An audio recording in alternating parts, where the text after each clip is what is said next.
Te aparece ahora como una camarita. ¿Ya podés? Sí, ahí puedo, listo. Perfecto. Listo. Bueno, dale entrada nomás. ¿A todos? Pasame el programa, Mati. Ahí te lo pasé. A ver. Bueno, vamos a ver. Hay 137 chicos, ahí están entrando.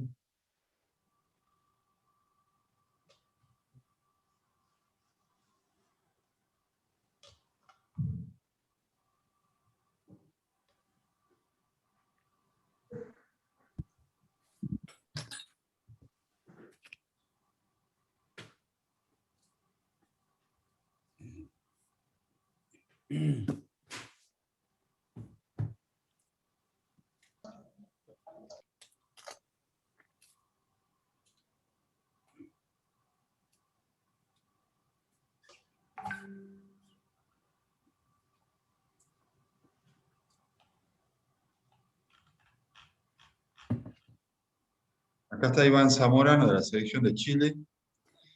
Dejó el fútbol, ahora estudia concursal. No sé qué es esa foto que tenés atrás, Iván. Un cuadrito.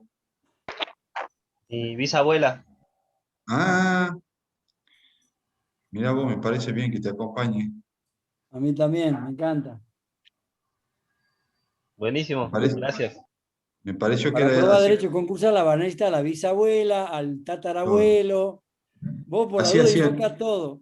Me pareció que era como uno de los dioses lares. Así hacían los romanos. Tenían bueno, no eran imágenes, eran muñequitos de los familiares que habían fallecido y ellos adoraban en su casa. Y después estaban los dioses de Zeus y demás.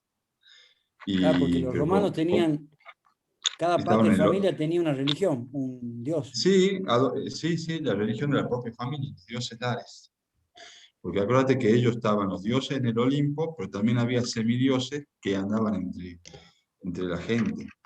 Era la cosmología, no sé, la ideología, no sé la palabra de los romanos, que son la base de nuestro derecho, así que viene a colación que nos nombremos.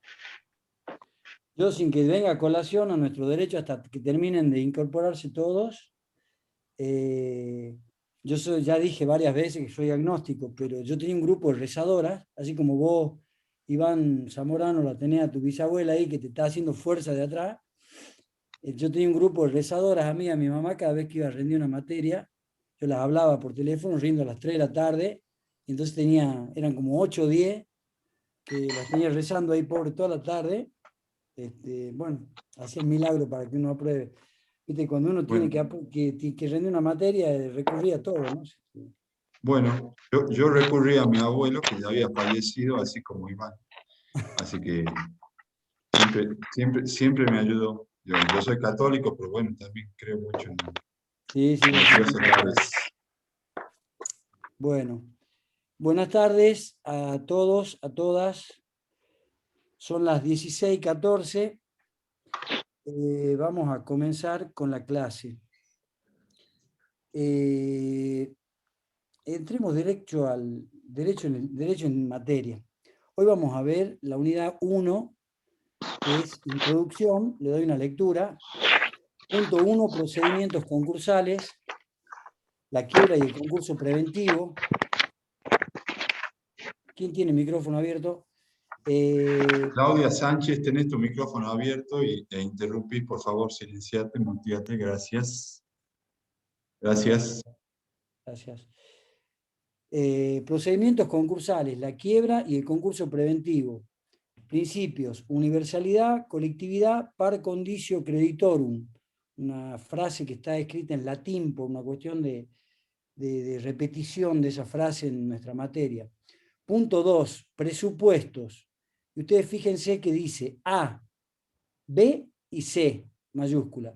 A, cesación de pagos, concepto, teoría materialista intermedia amplia, hechos reveladores.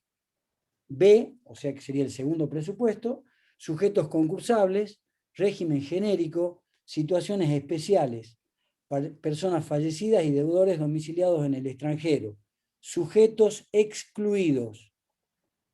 Y C, sentencia. Vamos a ver que el A, B y el C tienen un sentido que son los 3 presupuestos que hacen al concurso. La primera cosa que decimos es que concurso es el género y está englobado por 2 institutos, un concurso preventivo y la quiebra.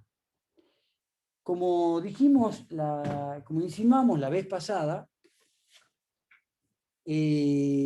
nosotros, en nuestra materia, tenemos que la base, donde se sustenta todo el problema del concurso, de la concursabilidad, acuérdense, cuando yo digo concurso, puedo referirme al concurso preventivo o a la quiebra, todo el problema de la concursabilidad está asentado sobre un pilar que es el estado de cesación de pagos o el estado de insolvencia, que después nos vamos a referir un poquito a eso. Para entender eso, a mí siempre me gusta, copiándolo a Mafía, que él siempre decía que sus primeras clases, Osvaldo Mafía, que sus primeras clases de derecho concursal comenzaban en la explicación de lo que es una ejecución individual a lo que es una ejecución colectiva. Entonces, nosotros para empezar a empaparnos de nuestra materia tenemos que entender que esto está vinculado con el derecho patrimonial. Cuando nosotros estamos hablando del derecho patrimonial, estamos hablando obviamente de dinero e inmediatamente se viene el concepto de obligación, que es un concepto que ustedes lo vieron en los primeros años de la carrera. O sea, una relación, imagínense esto, porque todo arranca de acá, todo esto que estamos hablando es por plata, todo lo que estamos hablando es por dinero. Acá no hay cuestiones que estén ajenas a la cuestión patrimonial. Por eso esto es una materia de derecho privado y de derecho patrimonial. Entonces, cuando uno habla de obligaciones, nosotros tenemos, cada vez que hay una obligación, hay un acreedor y hay un deudor. Para que se entienda, el deudor es el que adeuda el cumplimiento de una prestación. El acreedor, para no decir lo mismo, el acreedor es el que es titular, escucha esto, el que es titular de una acción judicial. O sea, cuando a vos te dicen, vos sos acreedor de aquel sujeto, o cuando alguien se pregunta si alguien es acreedor en derecho, que todo tiene una significancia muy formal, acreedor es solamente aquel sujeto que puede instar, que puede incitar al órgano jurisdiccional a que el órgano jurisdiccional intervenga sobre el patrimonio de un deudor para constreñirlo al pago de la obligación. Cuando vos hablas de obligaciones, discúlpeme que me vaya un poquito para atrás, pero se tiene que entender esto. Cuando vos hablas de obligaciones, me desconcentró que están entrando en la sala de espera, no sé si se pudiera... Velázquez, María Mónica. ¿Se puede desbloquear la sala de espera si no me aparece? Sí, ahora voy a hacer, pero ya la admití a Velázquez. Dale. Bueno, recapitulo. Cuando vos hablas de obligaciones, por ahí andabas. Sí. Vos tenés, en el campo de las obligaciones, vos tenés 2 sujetos, uno que es acreedor y uno que es deudor. Normalmente, esto quería decir, en el campo de las obligaciones, vos tenés que ir un punto hacia arriba, en nivel de abstracción, y ver cuáles son las fuentes de las obligaciones. Todo el derecho patrimonial, escucha esto, todo el derecho patrimonial se circunscribe a 2 fuentes de derecho obligacionales. Las que surgen de los contratos y las que son extracontractuales o que tienen que ver con la responsabilidad civil. Las que surgen de los contratos la entendemos todos porque yo me obligo a algo contra una obligación que se compromete la otra parte. Si uno cumple y el otro no cumple, el que cumple tiene derecho a pedirle al que cumpla. Y si no cumple, valga este trabalengua, recurre, incita al órgano jurisdiccional, que es el juez, solo al juez, para que el juez constriña, obligue al deudor al cumplimiento de su obligación. Entonces, vos ponete a pensar esto, en el mundo, hoy mismo todos ustedes que están acá han realizado contratos, casi todos han realizado contratos, o muchos de ustedes han realizado contratos, un viaje en colectivo, la compra del PAM, algún trabajo que están haciendo, algún contrato de trabajo que están desarrollando en este momento. Muchas de las actividades que nosotros desarrollamos que tienen que ver con ganar dinero, tienen que ver con este derecho patrimonial. Entonces, si vos realizás un contrato, no hay problema. ¿En qué sentido? En que el acreedor te da crédito para que vos cumplas o que no cumplas. El acreedor sabe cuál es tu patrimonio, por aquello de que la prenda común de los acreedores es el patrimonio del deudor. El acreedor te da crédito porque confía en tu patrimonio. Si yo eso lo traslado al derecho concursal, yo digo, bueno, si yo me meto, si yo tengo todos acreedores de tipo cuya fuente de la obligación es contractual, está bien que yo responda como deudor con mi patrimonio al cumplimiento de las obligaciones, y está bien que yo le diga a los acreedores, señores acreedores, este es todo mi patrimonio, y si no es suficiente para abonar las obligaciones que tengo contraídas, los meto dentro de un concurso preventivo y de alguna manera los obligo a las minorías remisas a que acepten una propuesta concordataria. En cambio, a quienes vienen de fuentes no contractuales, por ejemplo, una fuente no contractual es un acto ilícito, un choque en la vía pública, ¿no es cierto? Que el acreedor no quiere ser acreedor de ese deudor, está como obligado a ser acreedor de ese deudor. Entonces ahí, ¿con qué derecho uno puede obligarlo a ese acreedor a tener que aceptar las reglas de juego de un concurso preventivo? Me fui un poco de materia, pero solamente para decirles que en el campo de las obligaciones tengan presente o recuerden que tenés una fuente contractual y una fuente extracontractual. En cualquiera de ambos casos, el nuevo Código Civil y Comercial de la Nación engloba estos dos tipos de responsabilidad, le da un mismo tratamiento y es responsabilidad civil. En cualquiera de los dos casos, el acreedor el deudor, mejor dicho, que no cumple voluntariamente con su obligación, le otorga al acreedor una acción para que el acreedor pueda recurrir al órgano jurisdiccional, o sea, al juez. En derecho privado, todavía no entramos en derecho concursal, en derecho privado todo el campo de las obligaciones se resuelve de dos maneras. Una, con el cumplimiento espontáneo de las obligaciones, que es el 90% de las situaciones de hecho que se dan en la vida jurídica. La mayoría de la gente contrae una obligación, la mayoría de la gente cumple con las obligaciones que contraen. Cuando no cumple con la obligación, y está este fenómeno jurídico que parece una pavada, pero es muy fuerte, que es que el Estado le da una acción, y acá hay una definición procesal, le da una acción procesal al acreedor. El acreedor tiene dos acciones. Primero, un juicio de conocimiento, seguimos hablando de derecho privado, un juicio de conocimiento para que el juez declare la existencia de un derecho. El acreedor inicia una demanda contra el deudor contesta demanda, el derecho a ser oído, ¿no es cierto? Que el derecho de defensa en juicio es un derecho fundamental dentro de todo el derecho patrimonial.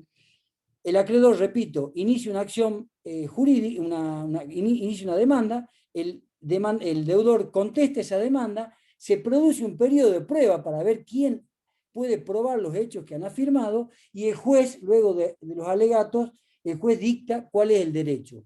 Eso, seguimos dentro del derecho privado, es un juicio de conocimiento. Ese juicio de conocimiento termina con la declaración de un juez de que un sujeto es titular de un derecho. Y acá se vuelve a abrir una bisagra. Si el actor es titular de ese derecho, es decir, que el deudor le tiene que abonar una X cantidad de suma de dinero, y el deudor dentro de los 5 días que ordena el juez que le pague, no le paga, nace otra acción procesal en favor del acreedor para iniciar una acción ejecutiva. El primero es un juicio ordinario o sumario o sumarísimo, pero son juicios de conocimiento. Cuando ya sos titular del derecho, tenés una acción ejecutiva. Y ahí viene que es una acción ejecutiva, es cuando el acreedor le dice al juez que el deudor no quiere pagar y consecuentemente le pide que le secuestren los bienes que son susceptibles de ser rematados. el juez a través del oficial de justicia incauta y secuestra los bienes objetos de este juicio ejecutivo, de este embargo ejecutivo, los remata vía remates públicos, y con el producido de ese remate se satisface teóricamente al acreedor. Bueno, esto ocurre, si bien es una excepcionalidad el no pago, pero esto es lo que ocurre normalmente en la vida patrimonial de las personas. Y acá termina la historia. Acá debiera terminar la historia. Un acreedor que insta a un órgano jurisdiccional, ese órgano jurisdiccional le da la razón, después lo obliga al deudor a rematar sus bienes y a pagarle, se termina la historia. Por eso es que decimos que en la ejecución individual, ¿no es cierto?, el presupuesto de la ejecución individual es el incumplimiento de una obligación. Y por eso quiero que vos te remontes y que des una leída a los apuntes de obligaciones para ver cuáles son las fuentes de las obligaciones mínimamente. Bueno, ahora el problema es este, y acá empezamos nosotros a tallar los concursalistas. ¿Qué pasa si ese patrimonio se muestra insuficiente para hacer frente, no, se muestra insuficiente para atender a todas las obligaciones que tiene el deudor a su cargo? Ustedes recuerden que el patrimonio es un atributo de la personalidad y es la prenda común de los acreedores. Patrimonio, ejemplo de patrimonio: sumo todos mis activos, un par de inmuebles y un par de vehículos. Y un par de obras de arte que pueden llegar a ser valiosas. Si esos bienes que son susceptibles de ser realizados no son suficientes para pagar a todos mis acreedores, me salgo del derecho privado. Y acá empezamos a tallar nosotros los concursalistas, porque aparece una nueva figura. Aparece una nueva figura que se llama el estado de insolvencia. Ya no es presupuesto para la ejecución el incumplimiento de una obligación, ya no es suficiente el cumplimiento de una obligación, o el incumplimiento, mejor dicho, de una obligación, sino que aparece otro instituto, que es el estado de cesación de pagos.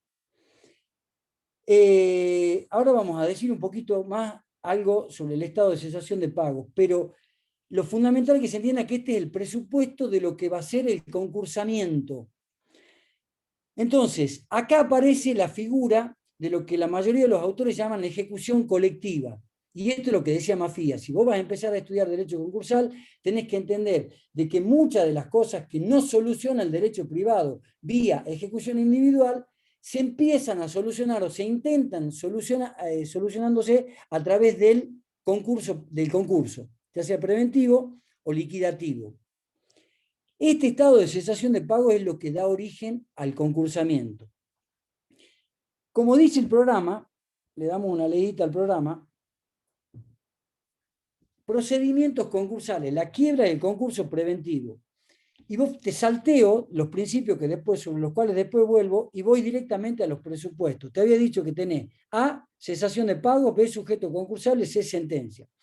Cesación de pago, que te acabo de decir que es el instituto clave para entender todo el desenvolvimiento de la cesación de pago, es, según una definición que da Fernández, que es quien ha estudiado este tema de la cesación de pago en nuestro país en la década del 30, el estado de cesación de pago es el estado del patrimonio que se muestra impotente para hacer frente a las obligaciones contraídas por el deudor. Acá viene esta disquisición que yo te hice de la fuente contractual o la fuente extracontractual. Tómalo como un tema a ver, a estudiar, a profundizar en su momento. Repito el concepto de estado de cesación de pago. Según Fernández, es el estado del patrimonio, no es textual, pero es lo que recuerdo, es el estado del patrimonio que se muestra impotente para hacer frente a las obligaciones contraídas por el deudor. Con el paso del tiempo, en la doctrina argentina, se ha incorporado un concepto que es la palabrita regular, y que es el concepto con el cual nosotros nos manejamos, con el cual se maneja prácticamente toda la doctrina, tanto Ruillón como Graciabile, Mafía, que es también quien lo define muy, muy claramente: el estado de un patrimonio que se muestra impotente para hacer frente a sus obligaciones, y acá viene el agregado: con medios regulares. Fue importante el trabajo de Fernández, sin hacer mucha teoría, fue importante el trabajo de Fernández y esta acotación, que no le había metido la palabrita regular, pero que sí dio una definición como el estado de un patrimonio. Esto fue lo importante que agregó Fernández a la definición, porque antes, digamos, este concepto de estado de cesación de pago estaba muy vinculado, en nuestro país, estaba muy vinculado a la contabilidad, cosa que ahora ya no tanto. Estaba muy vinculado a la contabilidad porque el problema del concursamiento era un problema que se daba entre comerciantes. Entonces, la cesación de pagos, ¿no es cierto?, dejar de pagar, estaba vinculada estrictamente al incumplimiento de las obligaciones, ¿verdad? Aparece el concepto de cumplimiento regular del el estado del patrimonio que se muestra impotente para el cumplimiento regular de las obligaciones. Aparece esta cuestión de la palabrita regular porque se advierte que muchas veces el deudor, sobre pretexto de que sabe que ya está entrando en estado de insolvencia, comienza a recurrir a medios, entre comillas, ruinosos para el cumplimiento de sus obligaciones. Y, por ejemplo, para poner un ejemplo burdo, comienza a vender bienes que son de realización rápida, pero que no forman parte del giro ordinario, para pagar sueldos o para pagar impuestos, o para compra de mercadería que debieran ser compradas con el giro ordinario del negocio. O sea que este concepto de estado de cesación de pago, que tiene que ver no con una situación coyuntural y concreta, y no tiene que ver, y esto es lo que estaba diciendo hace un rato que me perdí, y no tiene que ver con una contabilidad pura donde el pasivo es mayor al activo. Esto es lo que incorpora Fernández, y ahí me quedé trabado hace un ratito. Lo que incorpora Fernández es que ya no es una ecuación lineal, pasivo más grande que el pasivo, hay cesación de pago. Antes, cuando era un problema de comerciantes, tenía sentido. Cuando era un problema entre comerciantes, tenía mucho sentido esta ecuación casi automática. Sin embargo, muchas veces, y ahora ustedes saben bien que el activo y el pasivo puede ser corriente o no corriente, de acuerdo a si es realizable o no dentro del año del ejercicio, este concepto, digamos, de cesación de pago tiene que darse, el deudor tiene que exponer, estoy re perdido, Dios mío. ¿Me ayuda?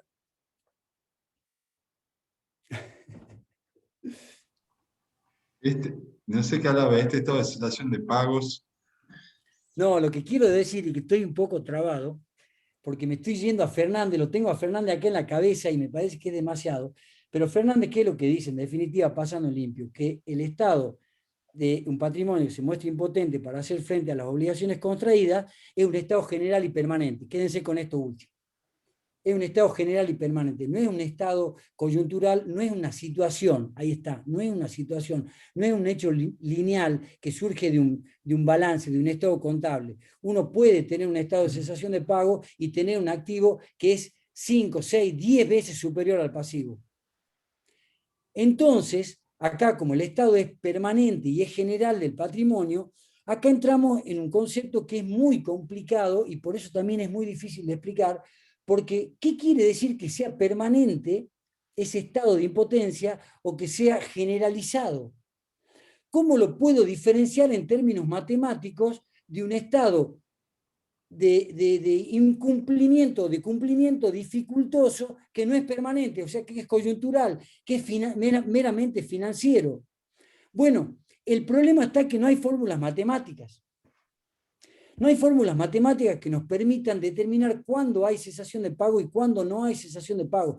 Por eso el mismo Fernández, cuando hace referencia a este instituto, dice, no se refieran solamente al estado, a los estados contables, ¿no es cierto? Y dele al juez, un concepto que para los abogados es muy difícil de entender muchas veces porque somos víctimas de esta cuestión, dele al juez la posibilidad de hacer un análisis con la sana crítica, con la razonabilidad y decir, bueno, en este caso puntual y concreto, de acuerdo a las circunstancias de modo, tiempo y lugar, entendemos que hay cesación de pago.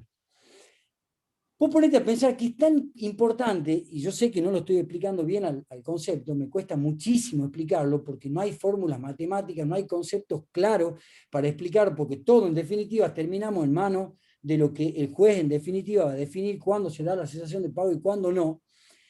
Este instituto, no sé qué dice acá, bueno, este instituto que cuesta Pregunta, tanto definir, ¿qué dice? pregunta. Buenas tardes. ¿Instituto es lo mismo que presupuesto? No, no, no, no, no. No, no, el presupuesto es algo que está antes de lo que se va a desarrollar. Es algo Es un que se requisito. El genera. presupuesto es un requisito. Sí, Sería así como está en el programa. Un requisito para la concursabilidad. Y sí. el instituto es otra cosa, es justamente... A ver, aprovecho ese parate para ver si lo encargo de otra manera. Profe, le hago una pregunta. Entonces, digamos, usted dijo que no hay un análisis matemático, entonces nosotros elevamos un informe al juez para que éste haga una sana crítica para determinar si hay o no cesación de pago. ¿Así? No, el tema es el siguiente, mirá, es tan complicado. Una vez que nosotros llegamos a un concepto de cesación de pago, que es el presupuesto del concurso, vos pensás que si es presupuesto, no está abierto el concurso. Los presupuestos son demostrar el estado de cesación de pago, que el sujeto sea concursable y que un juez dicte una sentencia de apertura de un proceso concursal. También te dije que los procesos concursales pueden ser preventivo o liquidativo. O sea que tanto en el concurso preventivo como en la quiebra, vos tenés estos tres presupuestos. En el concurso preventivo, el deudor, que es el único sujeto que puede solicitar la formación de su concurso preventivo, demuestra a través del artículo 11 de la ley de concursos, con todos los estados contables que le pide el artículo Recién 11, se enojó, se pierde. demuestra, Lo que pasa es que hasta cuando yo estoy moviendo las manos, él se pierde. Ya se perdió, ¿ves? No, no, te estoy escuchando a vos. Te habilito el micrófono. Es verdad que me pierdo. Tenés razón, me pierdo. Me estoy peleando con el plomero porque viene a interrumpirme acá y dice que va a usar el taladro y no sé qué. Yo digo que usted se pierde cada vez que yo me muevo. Claro, soy tan empático que me distraigo con tu plomero. Entonces, bueno, pero volviendo. El tema es el siguiente. Contestando la pregunta que vos me hacías, creo que Agustín Ortega fue el que la hizo. Si vos tenés que elaborar un informe, no, vos lo tenés que tener en claro conceptualmente, porque ya vamos a ver que te estaba diciendo, en el concurso preventivo tenés que demostrar en el artículo 11 que vos estás en estado de cesación de pago para que el juez abra tu concurso preventivo. En la quiebra, vos tenés, por ahora, hay 4, pero yo te señalo 2. Tenés 2 formas de entrar a la quiebra. Una quiebra directa voluntaria y una quiebra pedida por un acreedor. En ambos casos hay que demostrar el estado de cesación de pago, porque la 19.551, que tenía una exposición de motivos, decía, y si bien esta nueva ley no la tiene, pero se repite el mismo esquema, que es requisito vacilar inamovible el estado de cesación de pago para que funcione el concursamiento. Si no hay estado de cesación de pago, no estamos en concurso y nos quedamos con la primera parte de la clase, que es derecho privado. Andá, rematálelo bien, hacelo lo que vos quieras. Empezamos a hablar de derecho concursal cuando hay estado de cesación de pagos. El problema está en que en ninguno de los dos expedientes, en ninguna de las dos situaciones previstas, el estado de cesación de pagos se demuestra después que aparece una sindicatura. O sea, vos lo tenés que tener en claro al concepto, porque ya vamos a ver dónde se utiliza, que esa era la segunda parte de por qué es importante tener en claro el concepto del estado de cesación de pago, que evidentemente de esta clase no lo van a sacar, sino que lo van a tener que estudiar. Pero, ¿por qué? Porque en el concurso preventivo, el deudor solicita la apertura de su propio proceso concursal, acompaña los estados contables, que son 3 últimos balances, estado de activo y pasivo, nómina de acreedores, y el juez, en principio, toma como un hecho revelador, artículo 79, reconocimiento expreso del deudor de que se encuentra en cesación de pago. No hay confrontación, no hay contradicción, porque es el deudor quien solicita al juez que le abra su concurso preventivo. El estudio, el análisis del estado de cesación de pago, si bien se tiene que probar, no es tan exhaustivo, no es tan profundo. En la quiebra, te dije, tenés la quiebra voluntaria, la pedida por el propio deudor, y la quiebra que pide el acreedor. La quiebra que pide el propio deudor, estamos en la misma situación desde el foco, desde el punto de vista del estado de cesación de pago, estamos en la misma situación que el concurso preventivo. El propio deudor se presenta al juez, le dice, señor juez, yo estoy en cesación de pago. Bueno, el juez medianamente le cree, pero además acompaña con los estados contables que son propios del artículo 11, en donde justamente lo más importante es acreditar el estado de cesación de pago.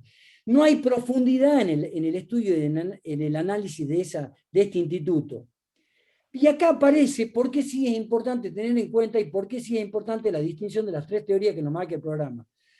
Porque en la quiebra pedida por el acreedor, en donde el acreedor está enfurecido con el deudor porque el deudor no cumple con las obligaciones a su cargo, cansado de intentar una ejecución individual o no, no es requisito intentar una ejecución individual para pedir la quiebra, solicita la quiebra del deudor. Cuando solicita la quiebra del deudor, ¿no es cierto? Cuando solicita la quiebra del deudor, él tiene que acreditar que su crédito es exigible y tiene que acreditar que el deudor se encuentra en estado de cesación de pago. Obviamente acá ya hay una contradicción. Acá ya empieza a aparecer el deudor que no quiere lo mismo que un acreedor. La ley le pide, le exige al acreedor, artículo 84 por ahí, le exige que pruebe el estado de cesación de pago, que pruebe que tiene un crédito, que ese crédito es exigible por el deudor y que no lo está cumpliendo, pero además le exige que pruebe el estado de cesación de pago. Porque recuerden esto, y lo voy a repetir varias veces, si no hay estado de cesación de pagos, no hay concurso, ni liquidativo ni preventivo. Entonces, ante la negativa del deudor de que él se encuentre en cesación de pago, porque obviamente la principal defensa que va a imponer el deudor es decir, no, yo no estoy en cesación de pago, sino el juez rechace el pedido de quiebra, ahí entra a jugar el tener en claro cuándo hay estado de cesación de pago y cuándo no. Si el juez, a través de la prueba que acompaña el acreedor, que es prueba documental, o a través de la prueba que acompaña el deudor, que también es solamente prueba documental, llega al convencimiento de que está en estado de cesación de pago, le abre la quiebra. Si llega al convencimiento de que no está en estado de cesación de pago, rechaza el pedido de quiebra y siguen manejándose acreedor y deudor por la vía del derecho privado. Ahí viene un primer aspecto, pero no es el más importante para ustedes. El aspecto más importante para ustedes de la cesación de pago les aparece en el informe general. Ustedes vamos a ver que a lo largo del proceso, tanto en el proceso de concurso preventivo como en la quiebra, la sindicatura debe realizar distintos informes. Hay dos informes que son centrales.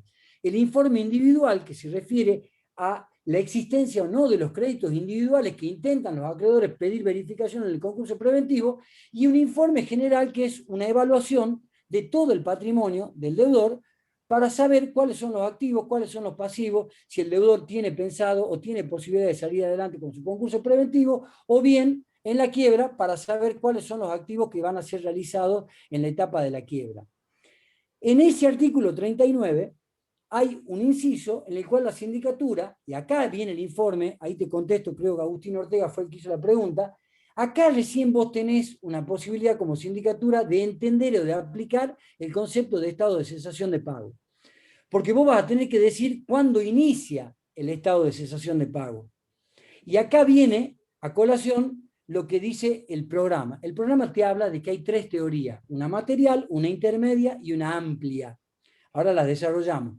Pero vuelvo al informe que tiene que provocar la sindicatura. La sindicatura analiza en los estados contables, por eso el síndico es Contador Público Nacional, analiza en los estados contables cuál es el origen o cuáles son los hechos reveladores, artículo 79, cuáles son los hechos reveladores que indican, a través de la sana crítica, de la razonabilidad y del estudio de auditoría que hace el contador, cuándo inició el estado de cesación de pagos. Y lo tira sobre la mesa en el informe general del artículo 39. Si ese sujeto va a la quiebra, ¿no es cierto?, a partir de los 30 días de dictado el informe general, los acreedores o el propio deudor que no estén de acuerdo con la fecha de inicio de la cesación de pagos establecido por la sindicatura en su informe general, tienen la posibilidad de contravertir, de iniciar un incidente contradictorio para definir cuándo se inició el estado de cesación de pagos. el definir cuándo se inició el estado de cesación de pago, te vuelvo a decir por tercera vez que ahí viene la importancia de tener en claro las tres teorías, tiene que ver con una acción que desarrollan los síndicos, y si no lo desarrollan los síndicos, lo pueden desarrollar los acreedores como consecuencia del dictado de una quiebra, que son las acciones de revocatoria concursal. Artículos 118, 119 y 120 de la ley. Cuando un sujeto quiebra, la quiebra no es un hecho que ocurre de un día para otro, sino que es un hecho que ocurre, hay veces, durante muchos años. Hay un periodo de sospecha en el cual se puede hacer que activos que salieron ilegalmente del patrimonio del fallido puedan reingresar al patrimonio a través de acciones de revocatoria concursal, repito, artículos 118, 119 y 120 de la ley. Ahí es donde tiene muchísimo que ver, ¿no es cierto?, en tener en claro el estado de cesación de pago. Es cierto de que cuando el sujeto entra al proceso concursal no se le da tanta importancia a este tema, ya sea porque son procesos voluntarios, sí se le da mucha importancia cuando son procesos contradictorios de una quiebra pedida por un acreedor.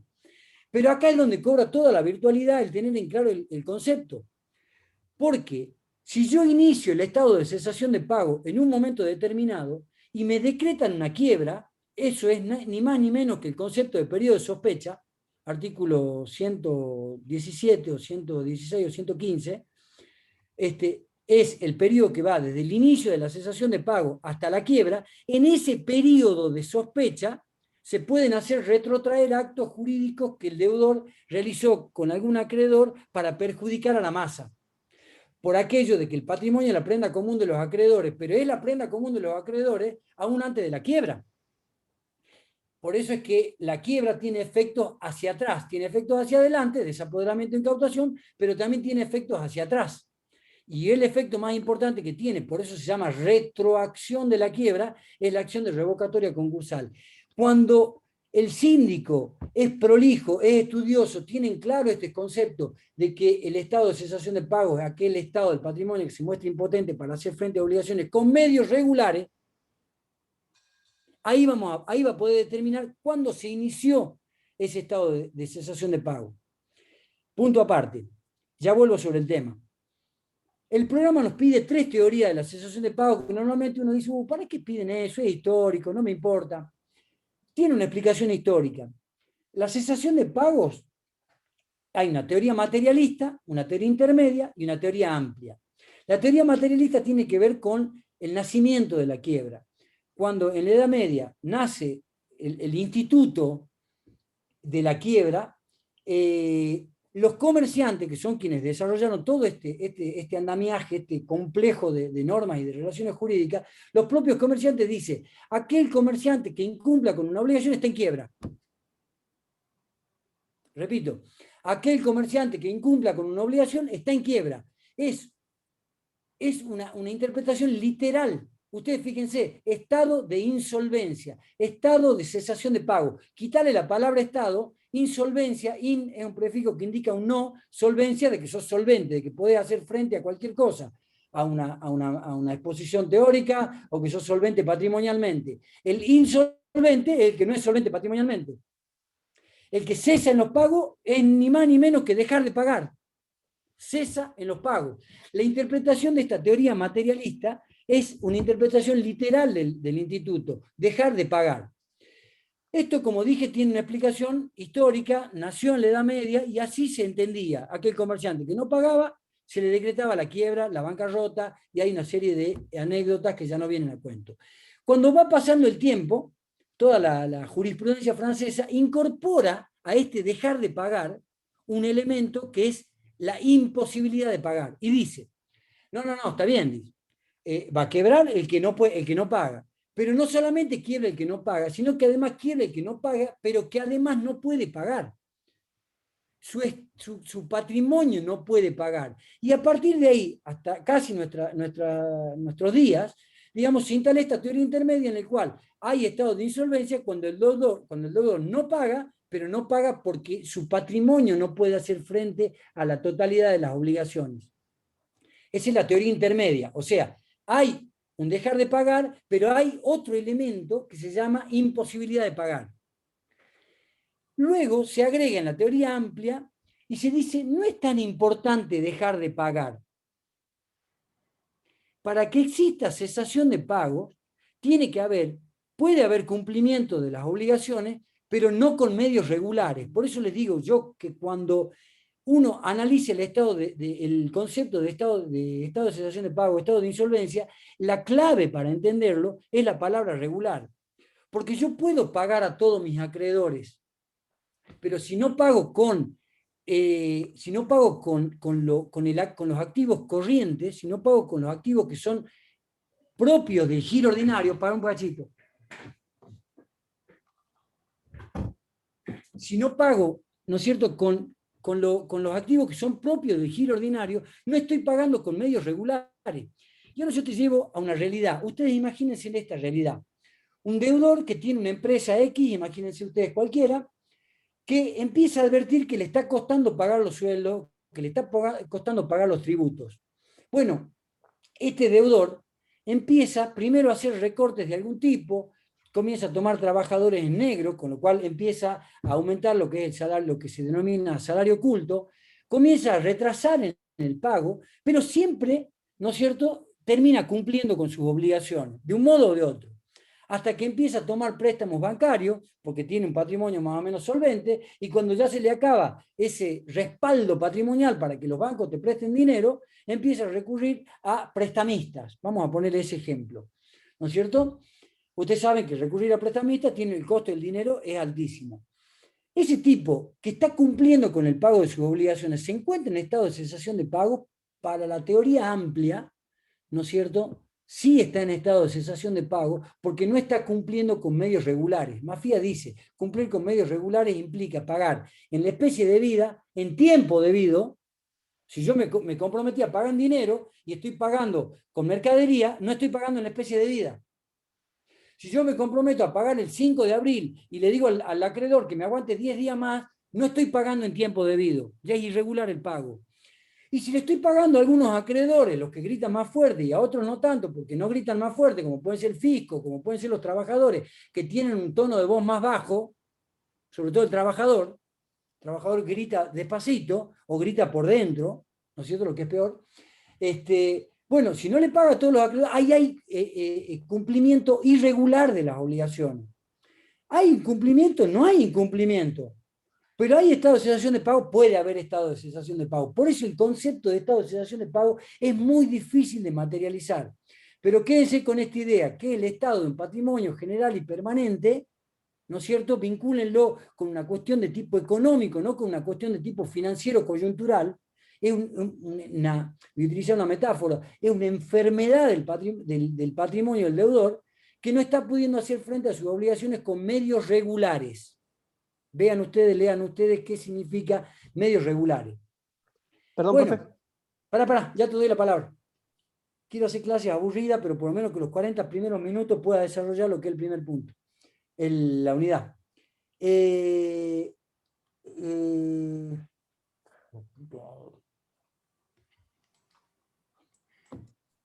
Dijiste que se queden con el concepto. Dijiste que se queden con el concepto, y bueno, habías hablado de la permanencia y la generalidad. Claro. En eso estaba más o menos.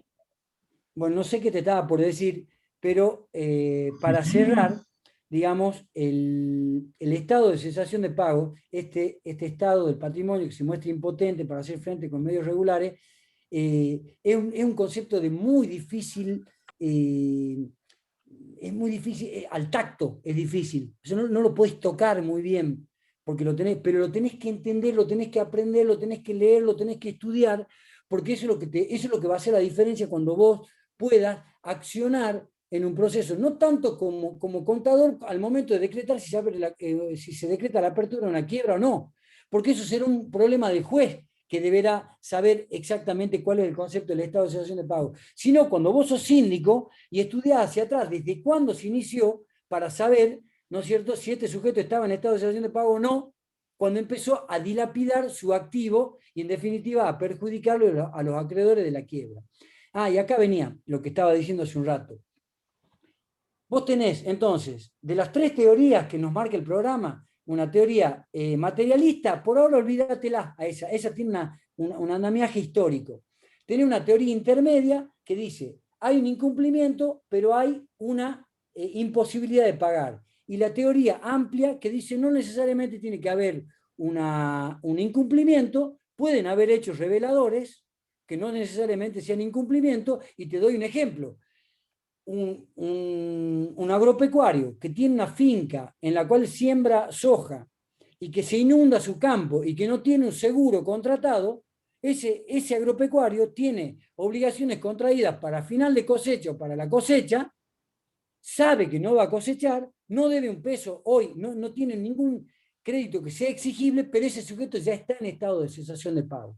Casi toda la doctrina habla de que nuestra legislación adopta esta última teoría amplia.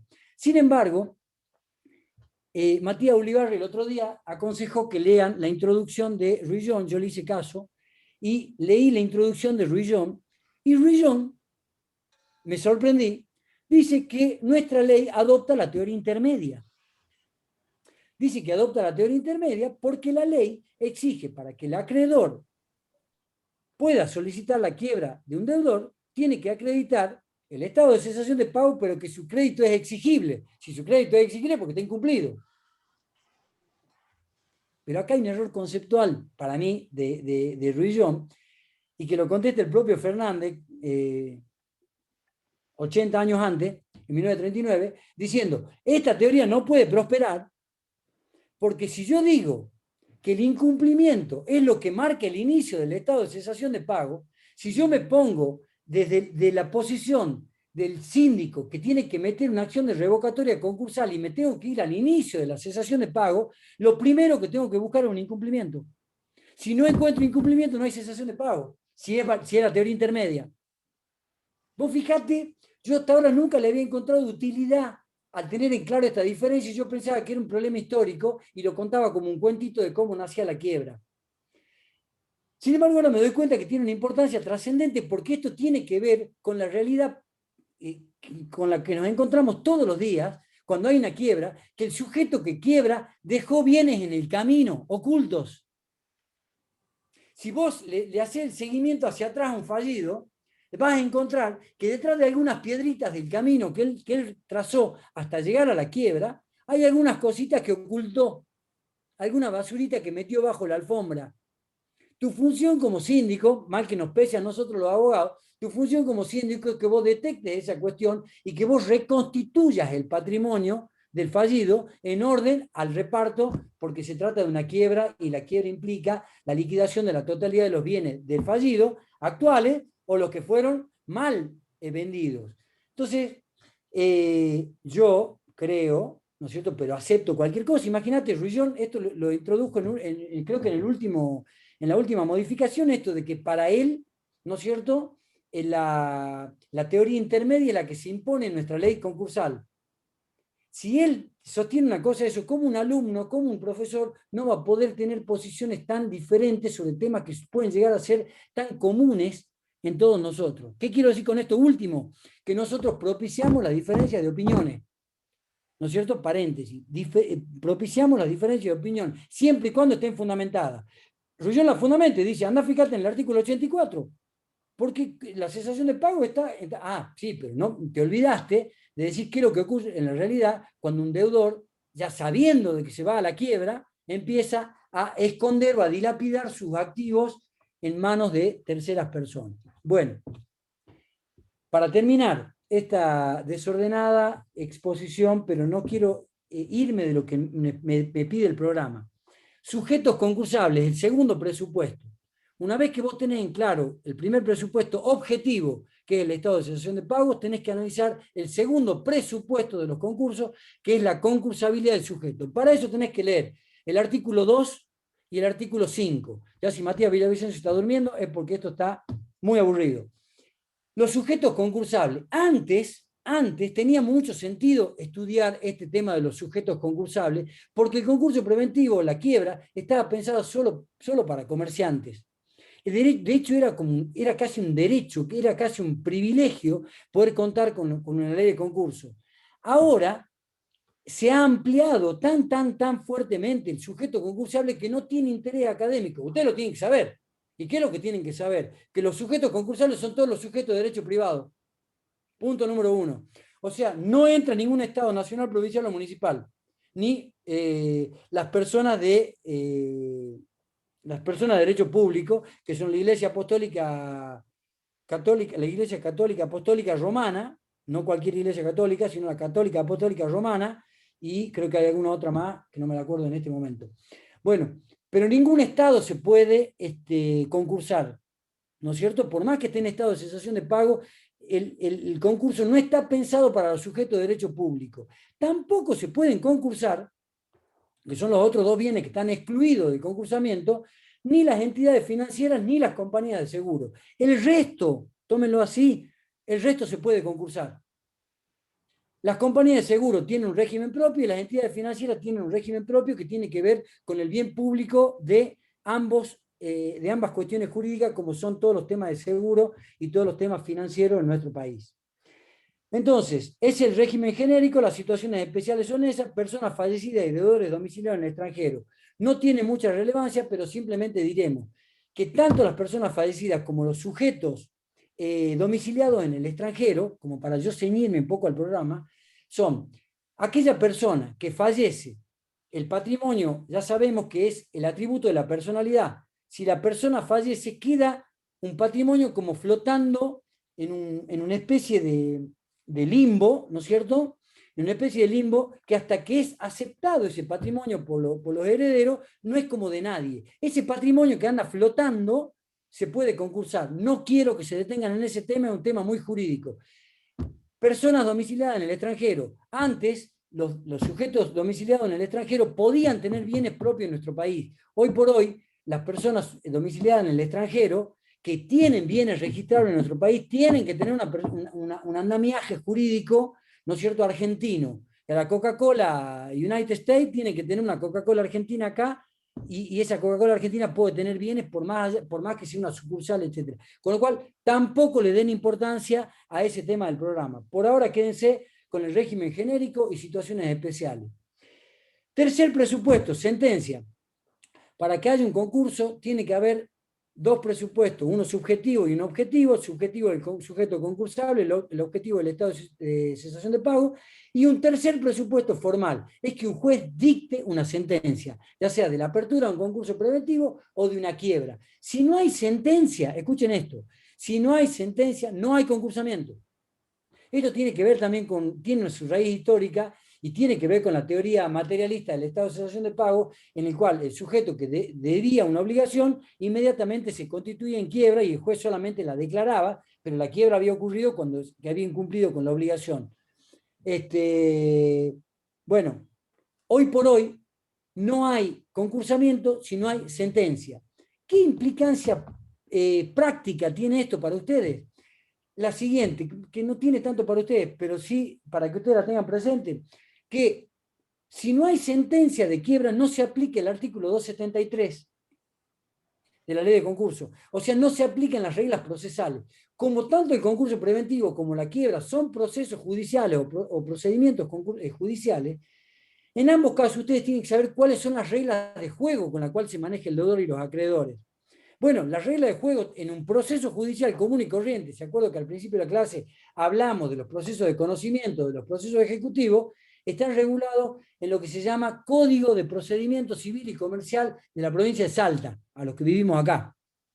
Y todas las cuestiones que tengan que ver con el cómo soy titular de una acción o cómo obligo a que un deudor me pague a través de un juicio ejecutivo, una ejecución individual, todo ese cómo está regulado por el Código Procesal Civil y Comercial de la provincia de Salta.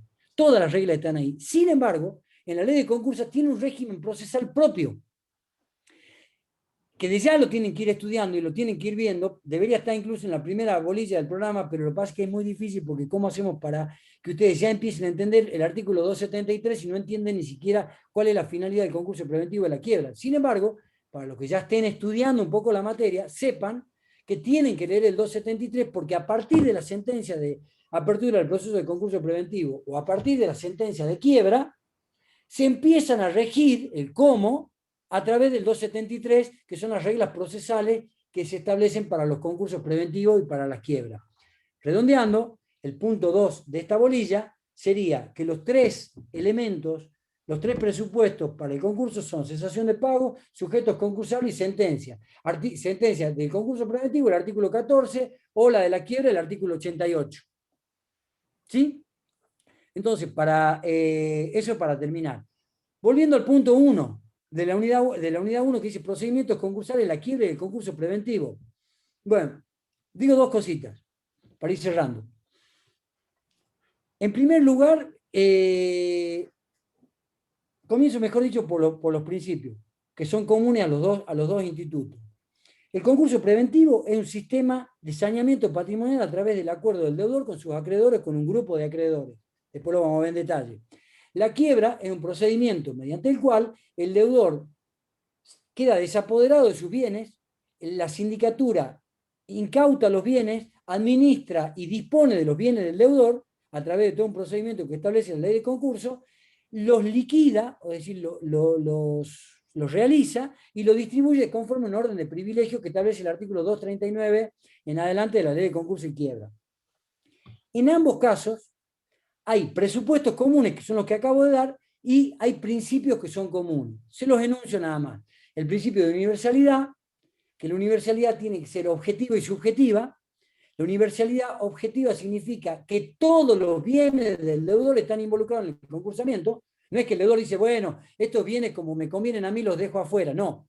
Cuando yo me concurso, está involucrado la totalidad de los bienes del deudor, la universalidad objetiva, y todos los sujetos, actores, los acreedores, están involucrados en la concursabilidad, que es la universalidad subjetiva, o también llamada concursabilidad, que tiene que ver con el artículo 32. Acuérdense que yo les dije que ustedes tienen que ir tomando nota, por eso voy rápido. Artículo 32, artículos 125 y 126 para la quiebra. O sea que todos los sujetos, esto tiene que ver con la universalidad subjetiva, todos los sujetos que crean que tienen derechos respecto del deudor que está concursado, ya sea preventivamente o liquidativamente, tienen que involucrarse con el proceso concursal vía verificación de crédito, artículo 32, o 125, 126, o 200, 202 de la ley de concurso y quiebra.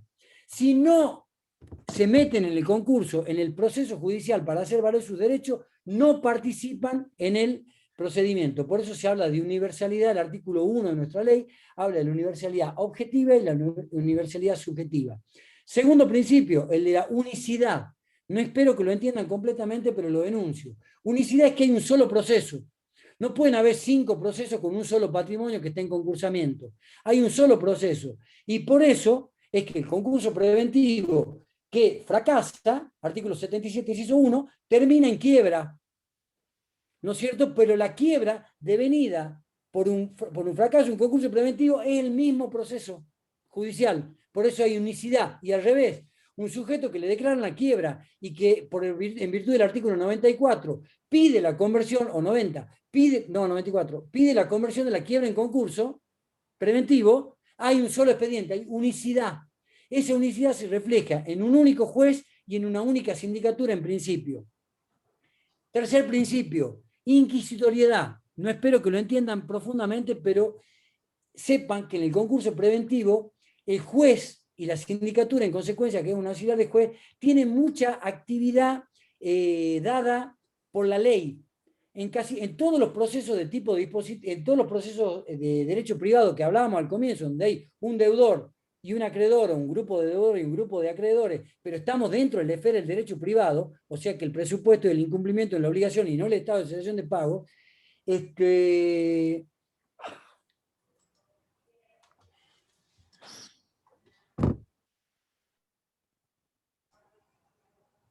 ¿Qué estaba diciendo? Estaba explicando la inquisitoriedad. Entonces, por hablar rápido, en la inquisitoriedad, ¿no es oficiosidad. cierto? Sí, gracias, Mati.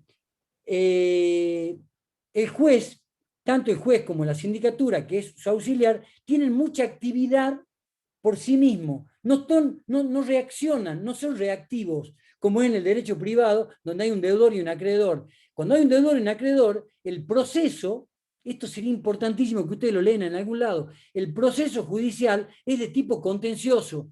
Al ser de tipo contencioso, hay un actor, hay un demandado, ¿no es cierto? Hay dos partes, esto es un concepto técnico, hay dos partes procesales y hay un tercer muñequito, que es el juez, que es el que conforma la relación jurídico-procesal, que está por encima de las partes y que es objetivo, imparcial e independiente, ¿no es cierto?, que mira la discusión entre las partes, entre lo que las partes proponen, entre las pruebas que las partes ofrecen dentro del expediente, y el juez resuelve acotado por lo que las partes dicen. Por eso es que es un proceso de tipo contencioso dispositivo, o sea, las partes tienen mucha injerencia en ese tipo de proceso. En cambio, en el concurso preventivo y en la quiebra, ese proceso dispositivo, todas esas características dispositivas, están totalmente disminuidas, no al cero, pero están totalmente disminuidas y tiene muchísimo que ver la inquisitoriedad o un primo hermano de la inquisitoriedad, que sería la oficiosidad, en el cual el juez de oficio hace que el expediente camine, funcione, no tiene que esperar que el actor lo impulse, sino que el propio juez y la sindicatura y consecuentemente también, quien de hecho impulsan. De hecho, el 274, si no me equivoco, le dice al juez que si el juez no hace cumplir con los plazos procesales, motu propio de oficio, es causal de juri. O sea, es un acto grave del juez que no cumpla, ¿no es cierto?, que no tenga esa actitud inquisitiva u oficiosa. Ese es el tercer principio. Y el cuarto principio, que por eso que el programa lo plantea en latín, par condicio creditorum. Es la igualdad de condiciones en las cuales se encuentran los acreedores. La par condicio creditorum está asociado al estado de cesación de pago. En cambio, el incumplimiento que tenía que ver con las ejecuciones individuales, con el derecho privado, está vinculado a otra fórmula también latina, que nosotros la bola conocemos, no porque yo sepa derecho latín, que no sé nada, pero sí a fuerza de repetir, que es prior in tempore potior in iure. O sea, primero en el tiempo, mejor en el derecho. En derecho privado, como decimos en el barrio, el acreedor que pega primero, pega dos veces. Porque él es el que embarga, él es el que secuestra, él es el que remata y se cobra primero que el otro acreedor más remiso o que tiene un abogado más vaguito, digamos, ¿no? En cambio, en el derecho concursal ya no corre el prior in tempore potior in iure, sino que se pone un stop en lo que es toda la ejecución, artículo 21, y se dice, se suspenden todas las ejecuciones individuales, y acá vamos a tratar el patrimonio como la prenda común de los acreedores, y lo vamos a repartir no conforme el prior in tempore potior in iure, que es derecho privado, sino conforme la par condicio. Y cuando vos te vas a la par condicio creditorum, que es la paridad de condiciones de los acreedores que participan en un concurso preventivo, te vas a algo que es ambiguo, ¿no es cierto?, como es toda la ley esta, que es el régimen de privilegio, en la cual, hasta el mismo Rillon, que le leí la introducción a Matías, dice, bueno, pero la par condicio es iguales entre iguales, no es tan igual, no somos todos tan iguales, bueno, ese verso que no me gusta mucho, pero tiene que ver con que hay un régimen de privilegio. En el régimen de privilegios cobran primero los que tienen privilegios especiales, después los que tienen privilegios generales, y si Dios los ayuda, son religiosos, rezan o tienen la bisabuela como respaldo, como en el caso de Zamorano, podrán cobrar algo, ¿no es cierto?, de lo que se liquide en el patrimonio. Disculpen la verborragia, disculpen que yo sé que es una clase aburrida, pero me propongo, ¿no es cierto?, a dar clases aburridas, que es lo que mejor sabemos hacer. ¿Con qué propósito? Con que ustedes, estos son disparadores. A los que no leyeron nada de la materia probablemente les haya servido poco. A los que leyeron la materia capaz que algunos centros les hemos tirado. Lo que se busca es que ustedes en la clase que viene, que vamos a tocar la unidad 2, así completita, porque creo que toqué todos los puntos que están metidos en el programa, si ustedes la leen 15, 20 minutos antes, le van a poder sacar mejor el jugo. Así que ahora sí quedo dispuesto a preguntas que surjan o a cualquier cosa que se le ocurra que hagamos. Al Profe, final hay vamos a hablar de una- las cuestiones operativas. Disculpe, Hablemos profe. ahora, los 10, 15 minutos que siguen, hablemos pura y exclusivamente de contenido. Después hablamos de cuándo se rinde, cuándo no se rinde, todas esas cosas. Bien, bien. Hay un punto en la unidad 1 que dice colectividad. Es la universalidad subjetiva.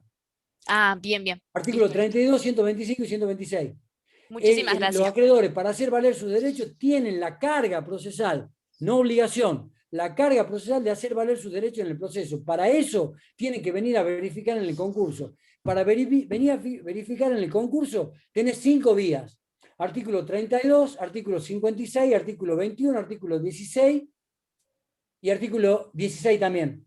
No, artículo 16, pronto pago. Me estoy olvidando de uno. Bueno, son todas las vías verificatorias, ¿no es cierto? Entonces, la concursabilidad, ¿cómo es que dice el programa? La Colectividad. colectividad tiene que ver con eso, con que los acreedores tienen que, para hacer valer sus derechos, pasar por las horcas caudinas, dice algún autor que es romántico o que es poético, pasar por las horcas caudinas de la verificación de crédito. La verificación tempestiva, la tardía, el pronto pago. Puede ser, Pedro, el incidente de revisión, quizá. El incidente de revisión, ahí está. Ese 37. que me había quedado colgado celular. El incidente de revisión cuando te va mal en la verificación tempestiva, que son las vías verificatorias. Agrego ahí, está bien, algo que es bueno hacer notar que tiene que ver con la colectividad y que los efectos del concurso, de la quiebra, se producen para todos los acreedores. Y eso también tiene que ver con la colectividad, con la obligación de todos los acreedores de causa o título anterior a la presentación en concurso o la declaración de quiebra que deben concurrir, tienen esa carga. Es perfecta la acotación y ahí nos permite ir ya marcando otra cuestión. El concurso preventivo y la quiebra está previsto, esto sí me tienen que escuchar, está previsto solo para los acreedores de causa o título anterior a la presentación de la demanda del concurso preventivo o a la declaración de quiebra, en el caso que sea una quiebra directa, ya sea voluntaria o forzosa. Entonces, los acreedores de causa o título anterior, vean ustedes para la clase, para más adelante, qué quiere decir causa o título anterior, pero solamente esos son los acreedores que están involucrados, como acotó el doctor Ulibarri, en la colectividad. Tiene que ver con la colectividad, eso. Pedro, ahí hay un detalle. Sí, perdón. Sí. No, hay un alumno referido a esto que dice la concurrencia de acreedores también es un principio. Es más o menos lo mismo. Estamos dando vueltas sobre lo mismo. Universalidad subjetiva, o sea, todos los que están involucrados tienen que venir acá al proceso concursal. También tiene que ver esto el artículo 21. Si te pones el afinito en la colectividad. ¿Por qué? Porque en el artículo 21 la ley prevé el fuero de atracción. Entonces, también el fuero de atracción es una consecuencia de la universalidad subjetiva y de la universalidad objetiva, o sea, de la colectividad a la cual vos haces referencia. Tu nombre es Mariana Soledad Tapia. Una cosita que tiro así, porque siempre, algunas veces lo usamos como para hacer preguntas de examen. En el estado de cesación de pagos, si bien yo dije que es un presupuesto, como decía la exposición de motivo de la 19.551, que es el antecedente de la 24.522, es un requisito basilar inamovible. Sin embargo, hay algunas excepciones. En algunas oportunidades, los sujetos pueden estar en concurso preventivo o en quiebra sin estar en estado de cesación de pagos. Las excepciones a la regla son el acuerdo preventivo extrajudicial, artículo 69 y siguientes. ¿Cuánto? 69 y siguientes. 69 y siguientes. A 76. A 76. El acuerdo preventivo extrajudicial, que es un tremendo instituto, que lo deberíamos haber metido en la bolilla 1, es un tremendo instituto que es un subtipo del concurso preventivo, en el cual hay un acuerdo entre el deudor y un grupo de acreedores en forma privada, por eso se dice que es extrajudicial, pero que es sometida a homologación judicial para que le apliquen todos los términos y condiciones y efectos del concurso preventivo, es el acuerdo preventivo extrajudicial. El acuerdo preventivo extrajudicial, en el cual los contadores tienen un rol trascendente, después veremos por qué cuando llegue el tema, en el acuerdo preventivo extrajudicial la ley dice no es necesario que esté en estado de cesación de pago, es suficiente con que se encuentren en estado de dificultad económica, de dificultad financiera, para que puedan acceder al APE. Las otras dos situaciones en las cuales no se requiere que el estado de cesación de pago sea un presupuesto, ¿no es cierto?, para su concursamiento, es en el caso de concurso por agrupamiento. El concurso por agrupamiento es un instituto que también lo vamos a ver más adelante cuando hay un sujeto que por distintas realidades económicas situaciones de hecho, está vinculado con otras empresas o con otras personas físicas o jurídicas y que tienen una construcción empresarial compleja, pero unida de algún modo por un mismo director, porque hay mismos beneficiarios, porque tienen un mismo grupo de accionistas que son los que en definitiva recogen las utilidades o las ganancias de cada una de las sociedades, y la ley te permite que vos puedas hacer un concurso por agrupamiento. Pero te dice, te podés concursar por agrupamiento, ya vamos a ver qué ventaja y qué desventaja tiene el instituto, y no es necesario que todos estén en estado de cesación de pago, sino que es necesario que vos acredites que una de ellas está en estado de cesación de pago, de las empresas. Piensen ustedes, para hacer una mirada rápida, váyanse al derecho societario y piensen en una vinculación societaria dada por mayorías. Entonces, dice la ley de concurso, es suficiente con que una de las sociedades esté en estado de cesación de pagos, pero siempre y cuando ese estado de cesación de pagos altere, modifique, afecte a las otras sociedades.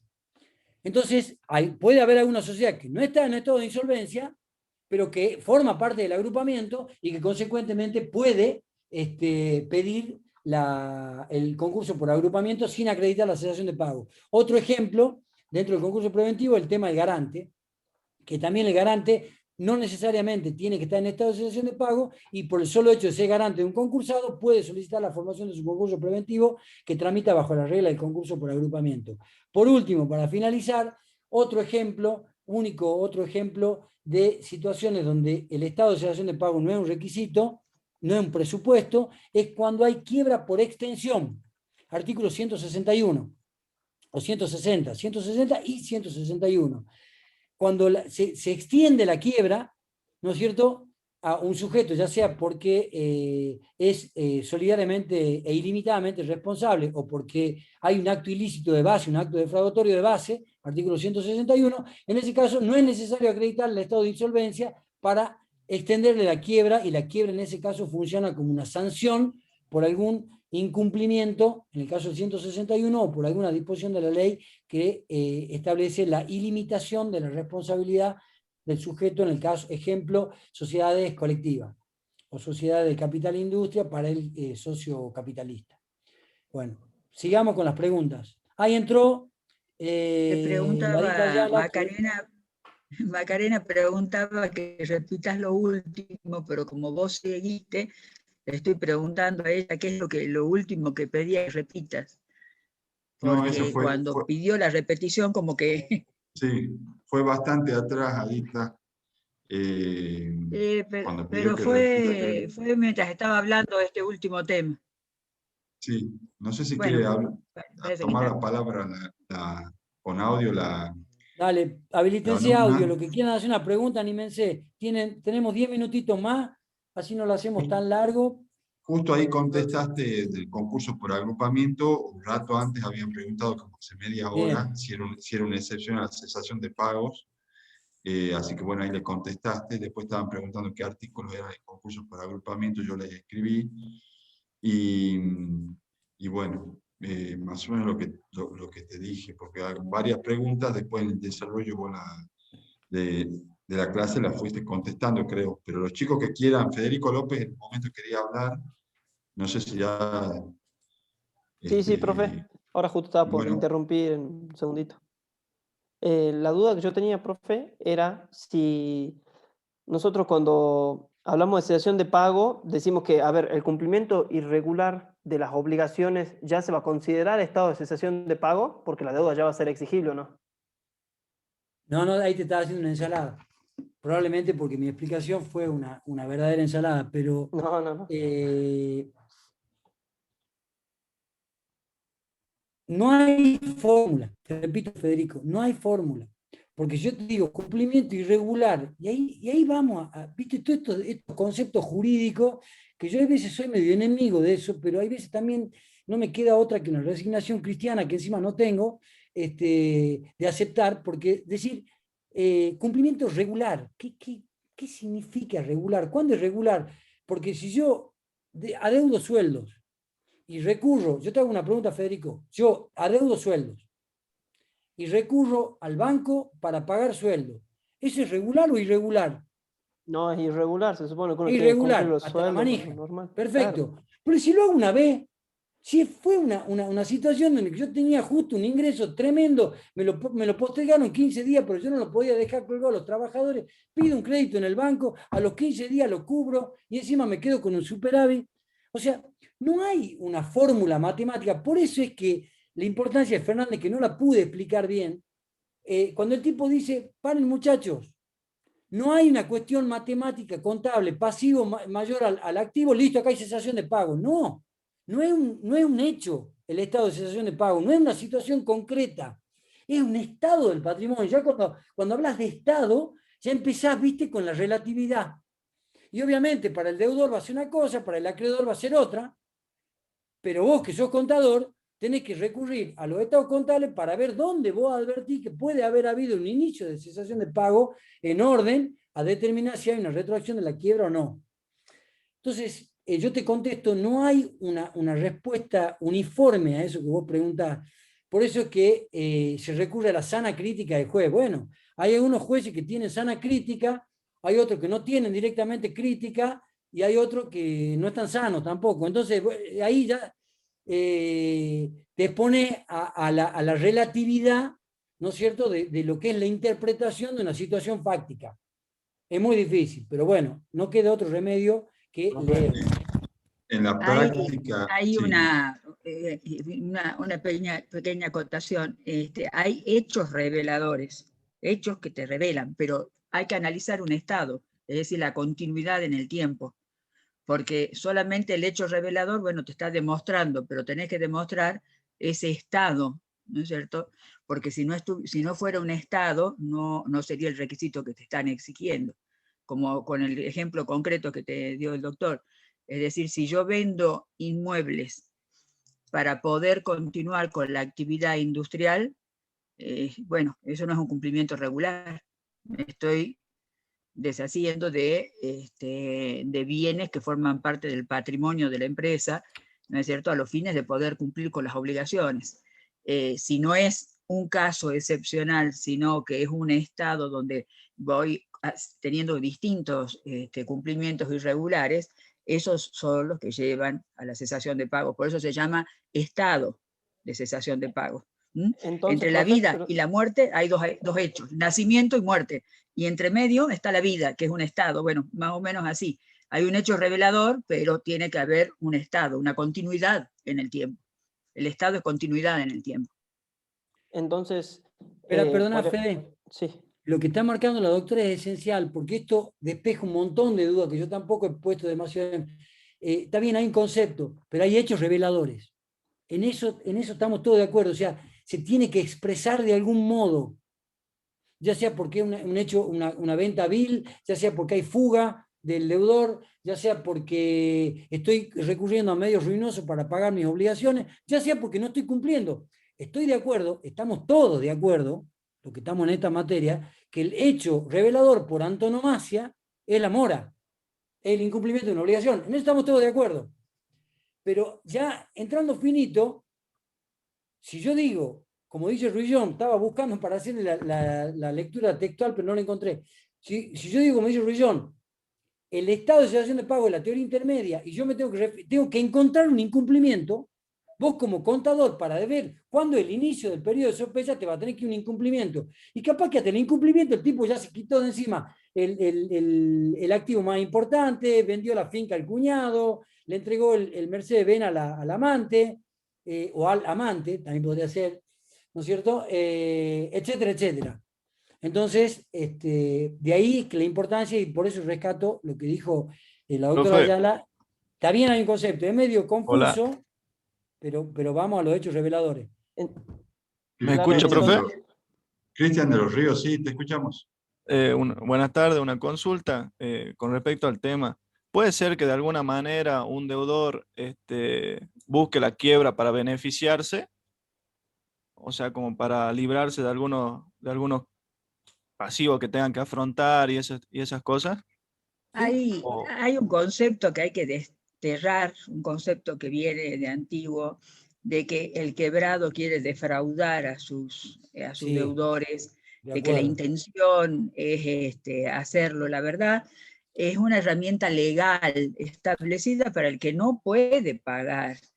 Es muy difícil encontrar alguien que es profeso, quiera quebrar, porque, qué sé yo, la mayoría de los casos que se conocen y que tenemos a la vista, nadie es profeso, quiere entrar en una situación de quiebra porque está hasta asignado por la sociedad, o sea, se siente discriminado, tanto es así que hay que cambiar ese concepto, que la ley anterior hacía una calificación de conducta dentro del proceso de quiebra, lo cual llevaba a la posibilidad de que se pensara de entrada nomás la intención de hacer de hacerlo con esas características. Ahora no, ahora ya está como el sistema de Estados Unidos, o sea, quebrás porque no te queda otra, no tenés cómo responder, y lo que la ley quiere es que te rehabiliten para hacer lo que vos sabés hacer, porque no está bien que te manden inhabilitado a ser empleado público, artesano, porque no lo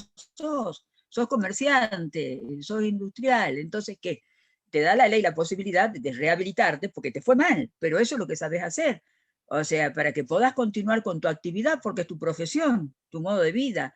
Ahora, si por casualidad se presumiera, lo que decía el doctor, que hubo fuga de capitales, que se intentó, bueno, de alguna manera desmantelar la empresa para beneficiarse económicamente, bueno, está el remedio de hacer la denuncia penal en el ámbito que corresponde, porque ya sería un delito. Pero ya nos vamos del ámbito de lo que es la ley de quiebras, que te está dando solución para algo que se supone que no es voluntario, es algo que excede, ¿no es cierto?, tu capacidad. Mira, hay tantos, hoy tenemos el ejemplo más claro. ¿Quién puede pensar que hoy alguien voluntariamente no quiera pagar y que quiera quebrar? Por ahí tu pregunta es para salvar bienes, pero no te olvides que acá se trata de la empresa y del patrimonio de la empresa. No Claro, con sí, lo que... a eso me refería, profe. O sea, Claro, o si por sea, ejemplo un va a deudor responder la quisiera salvar empresa. sus bienes. No, la empresa responde con sus bienes, entonces en la medida que la empresa no pague con lo que tiene, bueno, lo rehabilitarán y abrirá otro negocio, pero, ¿no es cierto?, si hubiera una fuga de capitales o algo y demás, bueno, se hace una denuncia penal. Pero les aseguro que es la extrema excepción. ¿Por qué es denuncia penal? Porque el fuero penal es el que tiene que indagar respecto a si hubo delito o no. No es el juez comercial el que lo tiene que hacer.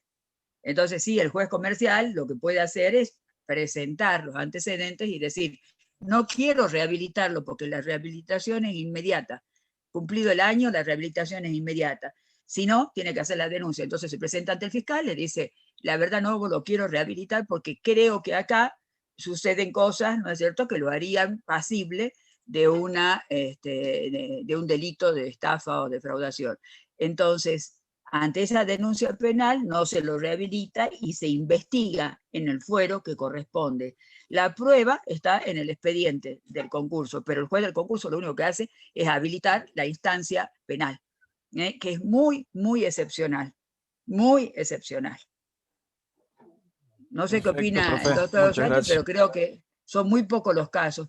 Y cuando Sí, se no, tenía en que eso calificar siempre lo hablamos y siempre lo claro, hablamos y también siempre decimos de que a nosotros nunca nadie nos vino a ver para que claro, quedemos de acá un tiempo, si siempre vienen, pero es un estigma, yo es quiero, como que carga un estigma.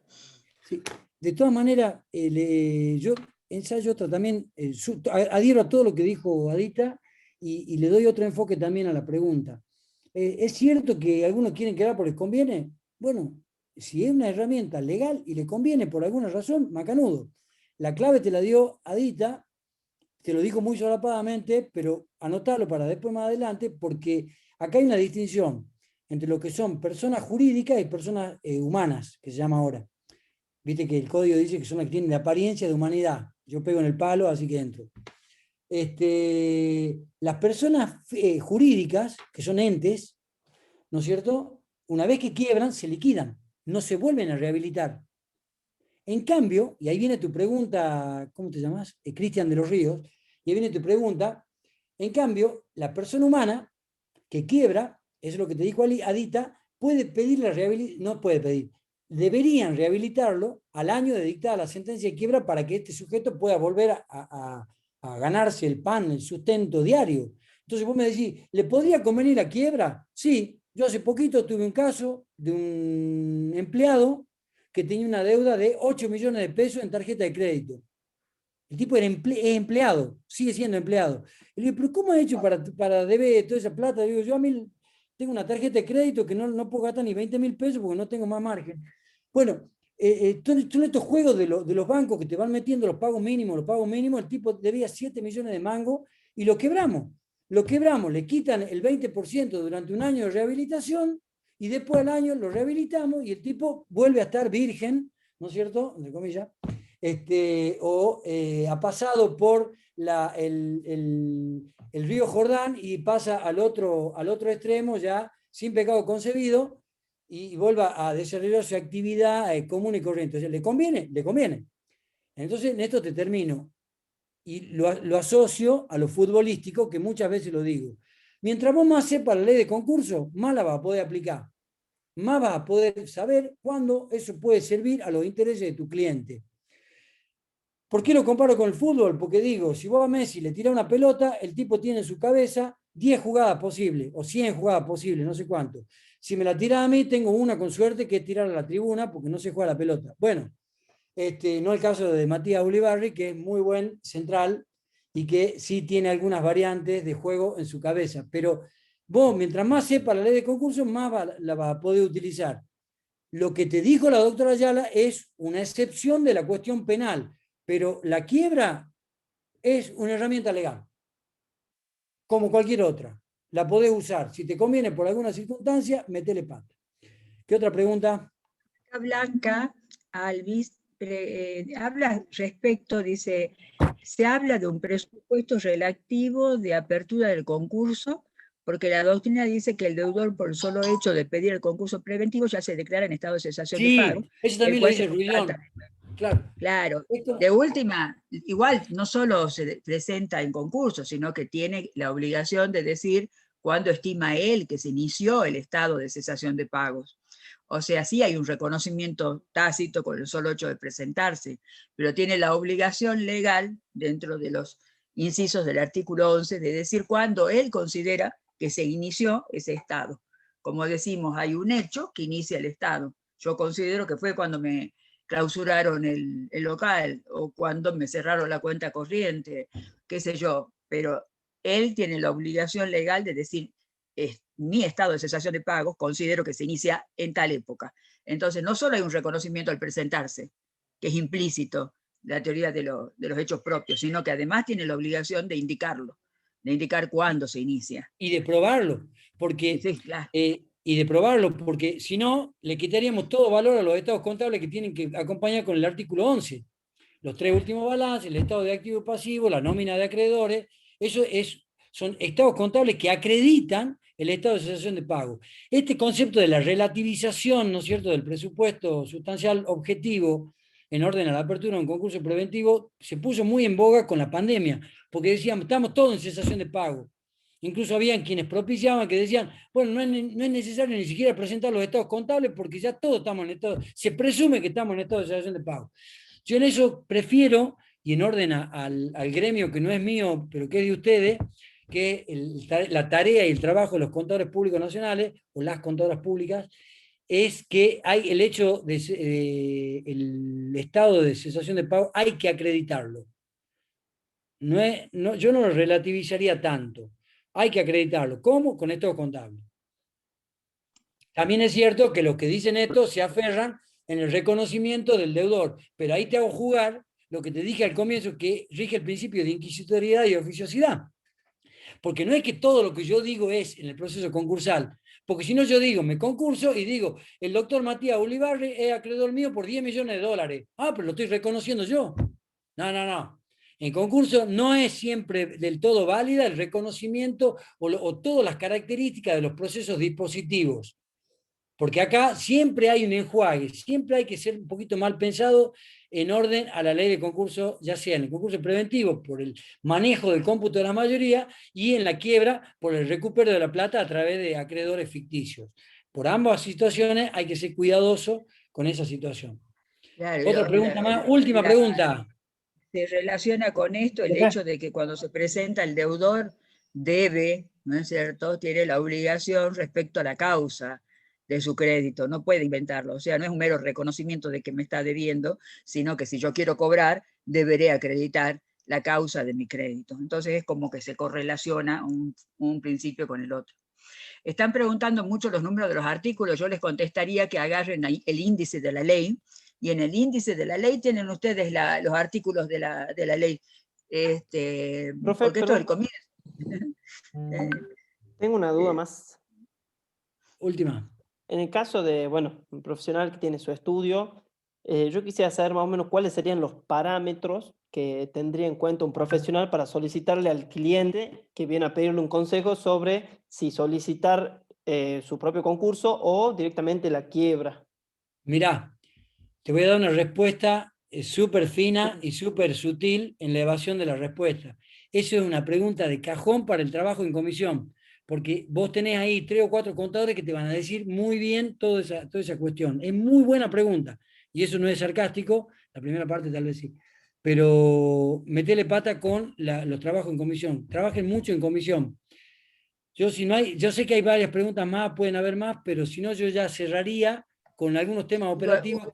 Un adelanto que se le puede dar es que el que se tiene que presentar en concurso preventivo tiene que tener liquidez para los gastos. Y para porque el abogado, hay gastos en el concurso. Para el abogado. ¿No? Claro, no, para pagar, porque si no, bueno, puede traer algunas consecuencias. O sea, hay que analizar no solo la eventualidad de la quiebra, sino también que tiene que contar con dinero para pagar los edictos, para pagar, y sobre todo porque tiene que continuar con su empresa. Separan los créditos de causa anterior, no le van a reclamar, pero tiene que continuar con todos los otros. Entonces hay una previsión ahí de causa-efecto y de monto y etcétera que se tiene que entrar a analizar para que no sea ni el abogado ni el contador solo los que den la solución, sino que sea en conjunto, ¿no? Analizando el caso concreto. No hay una cuestión genérica, hay un caso concreto cada vez que esto se tiene que ver. Perfecto, gracias. Bueno, pasamos avisos parroquiales. Hoy vieron que estamos... Avisos parroquiales. Primer aviso parroquial, ahí subimos a la plataforma el cronograma de clases. Las clases van a ser, las teóricas van a ser así, medio aburridas, porque queremos, no sé si serán aburridas o no, pero por lo menos no van a ser tan dinámicas en la primera parte, una exposición de 30 a 40 minutos, desarrollando el programa. O sea, para que ustedes estén con el programa en las manos y sepan qué estamos pidiendo en cada caso. Esa es un poco la filosofía de la cuestión. Están los cronogramas y ahí están las fechas de los parciales. Acá viene una cuestión. Los que quieran regularizar la materia van a tener un examen, creo que el 12 de mayo. Nosotros le vamos a hacer un examen solo para alumnos que regularizan. Un examen escrito, ya es un control de lectura sobre la parte de concurso preventivo. No entra acuerdo preventivo extrajudicial. Y tampoco entra concurso por agrupamiento, o sea que sería hasta el 64 más o menos, ¿no? El 65 ya no. Son los primeros 64 artículos. Para los que quieran regularizar. Te llega a ir mal en el examen, muy difícil, pero te llega a ir mal, me relata un partido de fútbol, bueno, listo, te va mal, te damos un recuperatorio al final. Y aquel que no rinde el primer examen, lo puede rendir al final, ¿no es cierto?, que creo que cae el 12 de junio o de julio, no me acuerdo en este momento, pero ahí está puesto en el cronograma de clase. Para los que promocionan el sistema es el siguiente: ustedes tienen que aprobar ese primer parcial de concurso preventivo, tienen que aprobar el segundo parcial de quiebra. En ambos casos van a ser escritos con más de 6. No es que 5 y 7 hace 6, no, los dos con más de 6. Obviamente, vos te sacás 9 y 9, y bueno, vos vas a tener un trato diferencial al momento del coloquio. Te sacás 6 y 6, y bueno, vamos a tener que ajustar un poco más. En los que promocionan no solamente tienen que aprobar los dos parciales, sino que además tienen que venir con una nota conceptual del profesor de comisión que la va a definir cada profesor a la nota conceptual. Y las notas conceptuales van a ser regular, bueno, muy bueno. Son las 3 notas conceptuales que te pueden ayudar o te pueden perjudicar si vos estás al borde en los parciales. Vos estás al borde en los parciales, te sacaste 5 y 6, ¿no es cierto? O te sacás un 8, un 9 y un 5. Yo digo, ¿pero qué le pasó a este tipo? ¿Cómo se va a sacar 5 en el de quiebre y 9 en el concurso preventivo? Y resulta que me venís con un concepto de tu profesor de comisión de muy bueno o de excelente, y bueno, vamos te ayudo, te doy una mano, vamos al coloquio. Al revés también puede pasar, vos venís con buena nota, está al límite, y viene un trabajo, un concepto negativo del trabajo de comisión, que cada profesor definirá cómo se evalúa. Vamos a tratar de hacer controles de lectura. Termina la clase, por ejemplo, si esta es una clase de comisión, me faltan 15 minutos, listo. Escúchenme, ahí abran la plataforma Moodle y tienen 5 preguntas. Las tenés que contestar del toque. Cada profesor va a ir definiendo eso. O sea, vos tenés que tener aprobar los 2 exámenes escritos, tenés que aprobar el trabajo que se haga en comisión y tenés que aprobar el coloquio, que va a ser un instante en el cual nos vamos a ver la cara a través de este medio. Con lo cual, los que no tienen buena conectividad van a tener que buscarse para los exámenes de coloquio lugares donde puedan trabajar con conectividad. No sé si se me escapa alguna cosa respecto de la promoción. Creo que esas serían las 2 cuestiones. Adita, sí, creo que sí, ¿no? Pedro, cuando pueda darme la palabra, Pedro, avísame. Listo. Profe, tengo una duda. Y para finalizar, Cristian Castro, ¿vos querías preguntar algo? Sí, la parte del cronograma, porque dice primer coloquio, segundo y tercero y cuarto. O sea, y ahí te aclaro son abajo. 4. No, fíjate lo que te dice abajo. Porque el que le va mal en el primero puede ir en el segundo. O sea, vos vas a rendir un coloquio nada más. Ah, ya, uno solo. Ah. Sí, uno solo. El coloquio abarca todo el programa, ¿eh? Todo el programa. Bueno, para terminar, el contador Sergio Gil Lavaque les va a dar un pequeño panorama, o grande, no sé, de cómo ustedes van a ir haciendo el trabajo en comisiones, cómo se van a inscribir. Es un lío bárbaro. Por eso nos tomamos toda esta semana. La semana que viene arrancamos con los trabajos en comisión. Ahí donde quiero que se maten la discusión. Ahí donde quiero que ustedes se saquen chispa, que le discutan al profesor o profesora, que recurran a doctrina, a fallo, que se haga una cosa muy dinámica. Ahí va bien tu pregunta, Federico. Sergio, tenés la palabra. Hola, buenas tardes a todos, chicos. Yo no estuve en la clase, recién me conecto hace 10 o 15 minutos, pero justamente era para ver si podíamos ver la posibilidad de armar las comisiones de trabajo en 6 grupos. Los 6 grupos están divididos en los 6 docentes que van a dar cada uno de las comisiones estas. Y por lo que estuvimos indagando en la plataforma Moodle, no había una metodología para incorporarlos o designar, porque cada uno se inscribe en una comisión y poner un límite, porque no podemos tener una comisión con muchos alumnos y otra con pocos. Yo encontré una forma para que ustedes, a través de la plataforma Moodle, se matriculen en una de las 6 comisiones. Las 6 comisiones están, digamos, con la nominación del número de comisión, del día y hora de clases, que sería el día y hora base, porque después cada uno de los docentes de cada comisión puede ampliar la cantidad de clases, puede modificar los horarios, puede consensuarlo con la gente de cada grupo para establecer ese horario.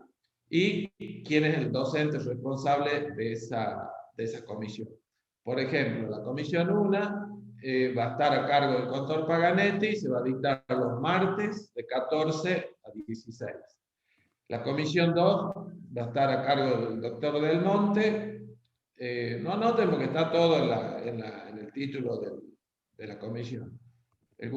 Gustavo Del Monte va a estar en la comisión 2 los jueves de 14 a 16.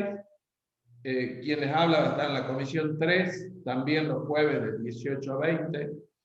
El doctor Matías Ulibarri va a estar los jueves también de 16 a 18. la contadora Viviana Rodríguez, que es la comisión 5, los viernes de 14 a 16, y la contadora Di Pietro, la comisión 6, los viernes de 20 a 22. Les repito, esos son horarios que serían los horarios base de cada una de esas comisiones, con la posibilidad que cada uno después vaya ampliando los horarios. No sé, la comisión, digamos, bueno, nos juntemos el sábado a las 10 de la mañana y nos hacemos un Zoom el sábado a las 10 de la mañana porque hay temas pendientes de charlar, hay temas pendientes que ustedes quieren sacarse dudas. Entonces, lo que le decía el doctor Sánchez recién, el eje de todo va a estar en las clases de comisión, donde ustedes pueden sacarse todas las dudas. No son clases teóricas ni clases magistrales del profesor, son guías donde vamos a ver. Yo en la clase anterior les había dicho, vamos a buscar ejes temáticos de lo más importante, de lo que sabemos que más cuestan de entender, de los que a lo mejor son centrales en su conocimiento en la materia. Entonces, a partir de esos ejes temáticos iremos viendo, bueno, el tema, como decía recién, los requisitos del artículo 11, bueno, veremos los requisitos del artículo 11. Queremos ver privilegios, veremos privilegios. En la medida que los docentes de la teoría vayan avanzando, nosotros vamos a ir incorporando los temas en las comisiones. Y después cada docente también va a elegir la metodología de evaluación para sacar esa nota conceptual que decía el doctor Sánchez recién, que al final del curso nosotros se la daremos a él y a la doctora Ayala, para que ellos junto con las notas de los parciales vean si pasan al coloquio o quedan afuera de la promoción. Que espero que todos pasen, por supuesto. La intención es cuanto más promocionen, mejor para nosotros, porque creemos que hemos llegado con el mensaje y usted ha podido tomarle el gustito a la materia y estudiarla.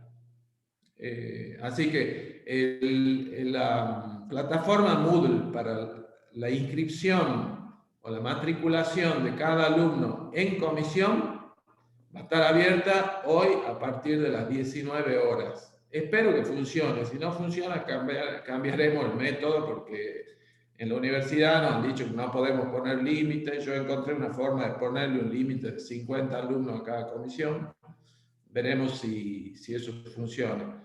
Por ahí lo veo a Matías Villavicencio, que está mateando con mate color loro, pero le pediría que si él ve que tenemos inconvenientes en la matriculación de las comisiones, me avise urgente para cambiar el método, ya que él tiene mi teléfono y mi contacto. Agrego una cosita más a lo que decía el contador Sergio Gil, que es la siguiente. La metodología de trabajo que estamos tratando de completar este año es la siguiente. Creemos que hay distintas capas para ir desentrañando la materia. La primera capa y más importante es la lectura individual de la alumna frente al material de estudio. Programa, ley, libro. Eso es el gran porcentaje de lo que a vos te va a permitir pasar esta materia. Luego de esa instancia individual, donde el sujeto está con la cosa ahí peleándola, nosotros queremos construir espacios entre ustedes. Por eso es que estamos desarrollando esta figura del ayudante alumno, que le incorporamos en la teoría, no solamente a Matías Villavicencio, que ya la rindió, sino a Jimena Dagum, que ya tuvimos algunas participaciones extracurriculares del día de hoy, para que ahí ya haya dudas que se vayan limando. Que pueden ser dudas de la promoción, regularidad, que son las que normalmente mucho le importan, pero también pueden ser dudas conceptuales, que tal vez ellos ya les puedan empezar a ayudar a desentrañar y a su vez con ustedes. O sea, creemos en la construcción de grupos de WhatsApp que pueden generar discusiones entre ustedes. Los grupos de WhatsApp no están infectados por profesores. Están directamente, solamente dirigidos por ustedes. Nosotros vamos a participar en los grupos en la medida en que ustedes nos llamen. a través de un audio, a través de alguna aclaración, de algún archivo, de alguna duda. Pero los grupos son de ustedes. Ahí es donde ustedes tienen que ser la segunda capa de entendimiento. La tercera es la del profesor de comisión. Lo tienen que masacrar al profesor de comisión. Yo sé que no les gusta, pero lo tienen que masacrar.